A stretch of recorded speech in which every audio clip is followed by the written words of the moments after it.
So this is my first time being up here, my first time. Yeah, thank you. Yeah, my first time seeing this beautiful church from this perspective. I have been out in the congregation for various services and events over the years. So I want to start by just telling you a little bit about how I got here. So this morning I drove 1.3 miles down TC Jester, and that's how I got here. And but I'm kidding about that, of course. I want to talk about the spiritual journey. And I basically want to make 3 main points today about who I am and why I'm here. And the first one is I'm about being a whole person. And that means calling home any fragmented or separated divisions. And second, I'm about taking effective action in the world, being an effective human being. And by effective action, I mean action that sustains life or nurtures well-being. And third, a way to be an effective human being is to realize that actions and relationships are more important than things. Actions and relationships are more important than things. Yeah. So, I was a Jesus kid. I grew up in youth group, went to youth group every week, went to church camp every summer, sang a lot of folk songs about Jesus and the Spirit of the living God. I listened to powerful testimonies. I knelt at the altar and asked for the blessing of the Holy Spirit on my life. And then, just before I turned 17, I came out as a lesbian. And this is a key moment when my life split apart. So on one hand, it was glorious because my life finally made sense. I could see the order. I could see the patterns.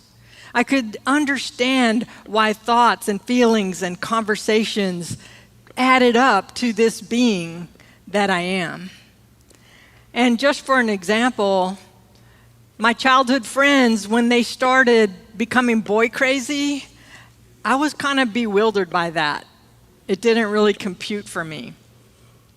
With my childhood friends, we were Girl Scouts, we went camping, we went canoeing, we went swimming. We had a good thing going. I didn't think anything needed to change. I thought we were great, just as we were. We were good. But when they started getting interested in boys, I was confused, bewildered. I just didn't really understand. So finding out who I am just made my life make sense in ways. And on the other hand, my church, my Christian household, they weren't quite prepared for this turn of events.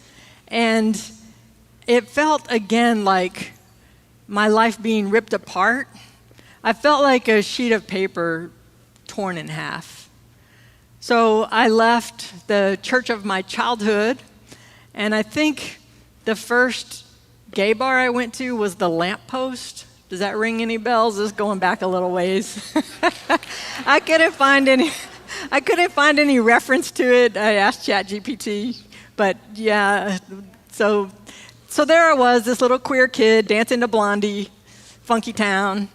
And feeling separated, like I had to choose 2 ways of being in my life. And this was an impossible choice in certain ways.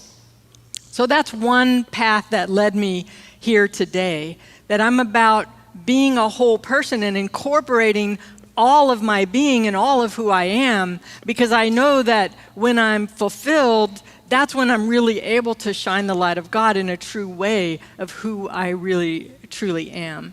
So, again, calling home, calling together any broken, fragmented, separated pieces, because we know that being fragmented is not healthy. So if we're hiding, if we're building roadblocks, building partitions, feeling shame, having anything hidden in the darkness, that's not a healthy way of being. So when I am a whole person, I'm so much more in sync with life. Life is able to flow abundantly without these roadblocks and partitions.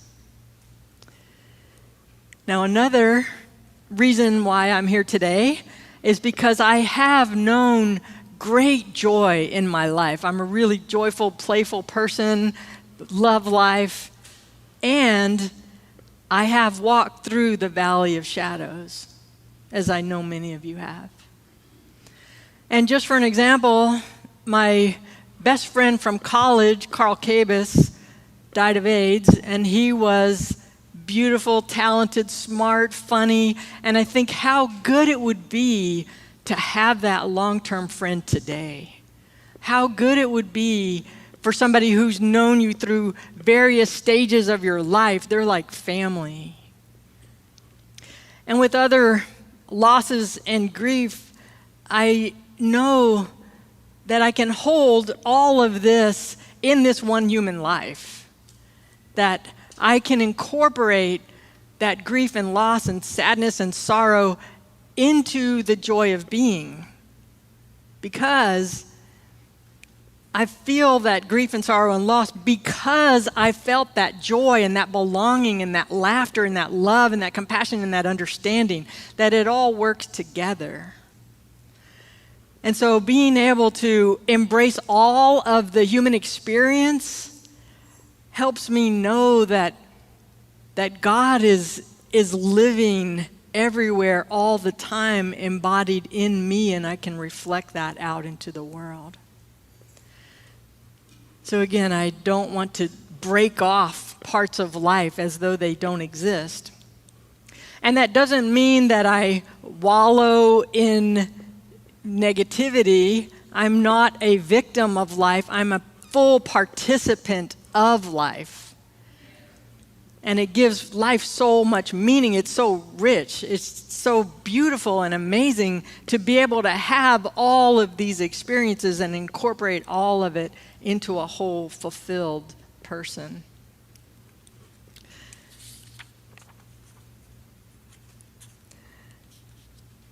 So, have you ever heard somebody say pain is inevitable and suffering is optional?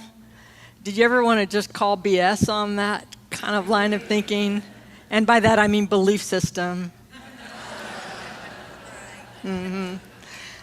Intellectually, I understand pain is inevitable, suffering is optional. Intellectually, I can understand that. And I am a whole person with feelings who grieves and feels loss and suffers. And that's okay. That's part of life. And I'm again happy to embrace all of it because it means I'm alive and I'm feeling and I'm being and I'm learning. And I've learned so much through grief and loss about compassion and understanding for life and for other people. So I accept the beautiful opportunities that life brings. And again, that's just something else that has brought me here today, is that I accept this amazing life and all that it brings. So I'm learning to be a more effective human being. And again, by effective, I mean sustaining life and nurturing well-being. What is going to help me thrive? And I really want to create space for other people to thrive and be fulfilled and embrace all of life.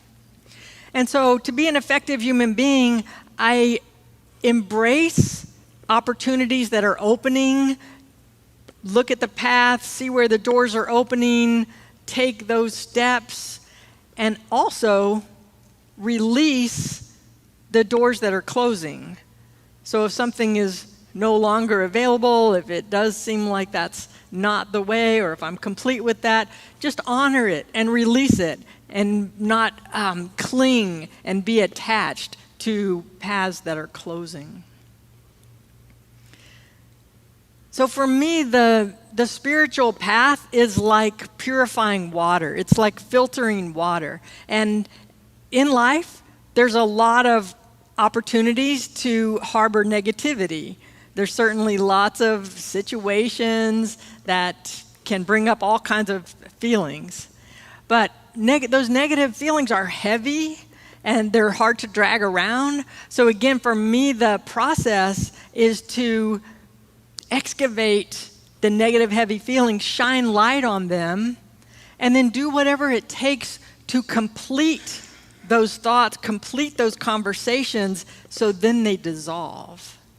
So if I can look at where I'm harboring any kind of negativity, shine the light there, and then ask myself, what processes, what do I need to do? How can I complete those thoughts, those conversations? And then they dissolve, they fade away. I don't need to carry them around anymore.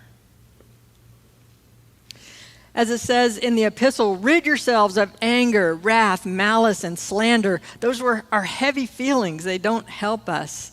And if we can rid ourselves of those thoughts, those patterns, those activities, those conversations that hinder or thwart our well-being, then we can unburden ourselves.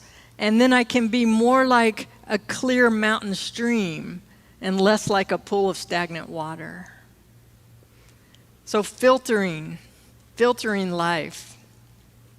When we have these feelings like anger and impatience, there's two ways that we can direct those feelings, internally or externally. So a lot of this work for me has been my own self-talk of looking at where I point the finger inward and how I deal with negative feelings towards myself. So again, both directions need attention. What I do internally, my thoughts, my conversations, what I tell myself, and then how I show up in the world, what I do externally. And the more I love and appreciate and understand myself, then the more I can love and appreciate and understand others. So again, that's another reason why I'm here today. I want to bring more love, more light, more compassion, more understanding into the world and be a more effective human being. And that means thriving regardless of the conditions of the world. And there's a lot of conditions in the world. But I can hopefully learn to thrive no matter what. And find our common humanity. So to paraphrase the epistle, the more we allow these labels and these distinctions, these divisions, these separations among people to fade away, then the more we can all just live in the love and light of God as one common humanity. So a third reason that I'm here today, the third part of my path that I want to talk about today, is that for 7 years I've been studying with a philosopher and a mystic named Nathaniel Newby. He lives a very quiet and solitary life in southern Colorado, and I just help him bring his ideas out into the world. So a lot of what I talk about, whenever I talk, speak, write, it's helping collaborate with Nathaniel Newby, and one of his key ideas is that actions and relationships are more important than things. And this is an ancient teaching, but I appreciate this particular wording.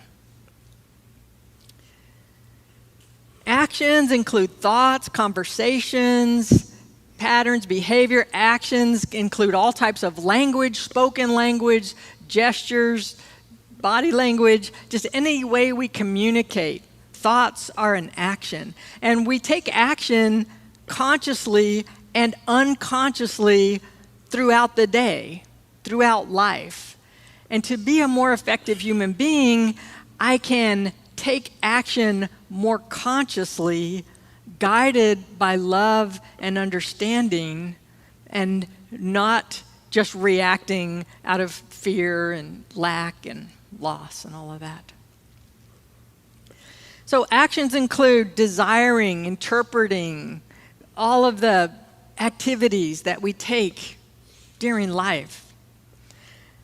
And again, I want to act consciously, directed by the source of love and grace, instead of just focusing on things that appear and disappear. In the gospel today, which is called the gospel of the rich fool, but I like to call it the gospel of the misguided person. We learned that life does not consist of an abundance of possessions, and we know that. Life does not consist of an abundance of possessions. And in this parable, the man has an abundance of crops in his harvest. And what's important are the actions that he can take with that abundance. So he says he's going to build some great big barns and store the crops. But of course, he could sell them, he could barter them, he could give them away, he could throw a party, he could feed animals. He's got a lot of options. Whenever we have an abundance of things, we have an abundance of possibilities. So what's important are the actions that he will take with this abundance, because his actions will affect his relationships. His actions can affect his relationships with his family, his neighbors, the people in the marketplace, just everyone in his community. So I invite you now to think of a thing that is important to you. Think of an object that is really important to you. And think about why it's important. And I imagine that what you're thinking of is the object is not important just because it's an object. It's important because of the actions you could take with it and the relationships that are involved with it. Maybe you thought of something that was given to you by a loved one, or maybe it's something that helps your life in some way. Maybe it helps you feel good about yourself or have ease in your life. Or maybe you have great memories associated. So what's important is not the thing itself, but the actions that you can take and how those actions affect your relationships, including your relationship with yourself. So again, this is another reason that I'm here today. I just like to bring forth these ideas and spread the good news that this spiritual journey is about clarity. It's about clarifying ourselves, our beings, and calling home any fragmented divisions or separations. And I love the feeling of clarity, because to me, it's both unburdened, like light, and it's illuminating. So when I feel clear, I feel light. I feel like I can have more light in my life and express more light in my life. And again, being both unburdened, not heavy, and illuminated, hopefully with radiance, bringing that out into the world. And when I have this feeling of clarity, I know that love exists everywhere, all the time, in the seen and the unseen realms. And that's a great way to bring forth life. And again, I just feel so grateful for this human experience, and even the parts that are challenging. And it can take time to feel grateful about the challenging parts of life, the challenging aspects. But that's the embracing of the whole. And so I'm very honored and happy to be with you today, because I see who you are in the world. I see you becoming fulfilled, whole, healed, transformed beings, incorporating all of who you are, incorporating your full, radiant selves into being who you came here to be. And I see you taking effective action in the world, collecting school supplies and having groups and having people get together. And this is a place where you take effective action and where you nurture healthy, empowered relationships where you can be your authentic self and you can have these genuine and authentic connections. So again, very happy to be with you today. Amen.